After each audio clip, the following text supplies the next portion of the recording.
Hello नमस्कार। शिल्लक राहिलेल्या कोणत्याही भाजीपासून आपण मस्त असा पौष्टिक खमंग नाश्ता बनवू शकतो।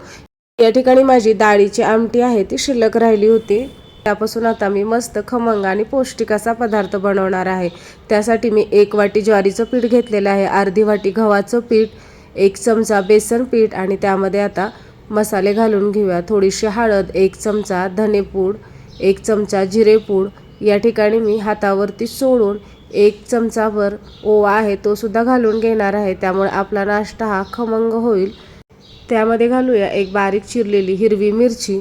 या ठिकाणी डाळीची आमटी आहे ती तिखट आहे, त्यामुळे मी 1च हिरवी मिरची वापरलेली आहे। या ठिकाणी मी घातलेला आहे 1 बारीक चिरलेला कांदा, थोडीशी हिरवी कोथिंबीर आणि चवीप्रमाणे मीठ।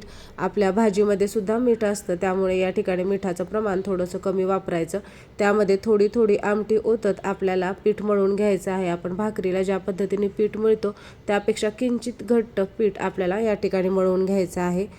आपण घरामध्ये कोणतीही भाजी शिल्लक राहिलेली असो, डाळीचं वरण असो, आमटी असो, सांबार असो किंवा पालकचा गरगट्टा असो, त्यापासून असा खमंग आणि पौष्टिक नाश्ता आपण बनवू शकतो। या ठिकाणी मी पीठ व्यवस्थित मळून घेतलेला आहे। तवा घेतलेला आहे, हा लोखंडाचा तवा आहे, तुम्ही कोणताही तवा यासाठी वापरू शकता।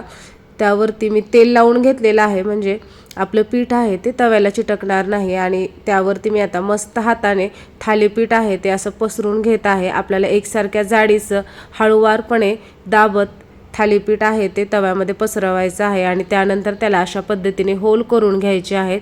अशा प्रकारे होल केल्यामुळे आपलं जे थालीपीठ आहे ते छान वाफतं।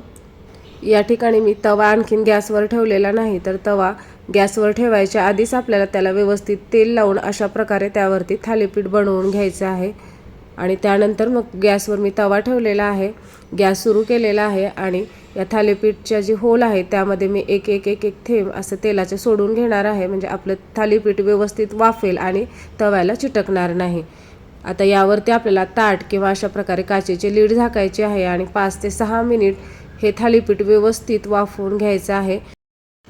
अगदी 5 मिनिटांमध्येच आपलं थालीपीठ आहे ते व्यवस्थित वाफलेलं दिसत आहे। या ठिकाणी पाहू शकता थालीपीठ व्यवस्थित वाफलेलं आहे। आता आपल्याला ते उलटण्याच्या आधी साईडनी थोडंसं तेल सोडून घ्यायचं आहे, म्हणजे ते तव्याला चिटकणार नाही।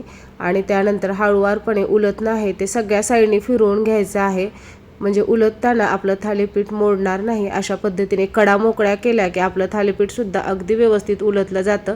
आणि आता आपण थालीपीठ एका साईडनी उलटून घेऊया आणि पाहू शकता आपलं थालीपीठ अतिशय छान खरपूस असं भाजलं गेलेलं आहे। अगदी अर्धा मिनिटच आपल्याला खालच्या साईडने थालीपीठ भाजून घ्यायचं आहे आणि आपला गरमागरम खमंग पौष्टिक असा नाश्ता रेडी झालेला आहे। तुम्हाला व्हिडिओ आवडल्यास लाईक, शेअर आणि सबस्क्राईब करा।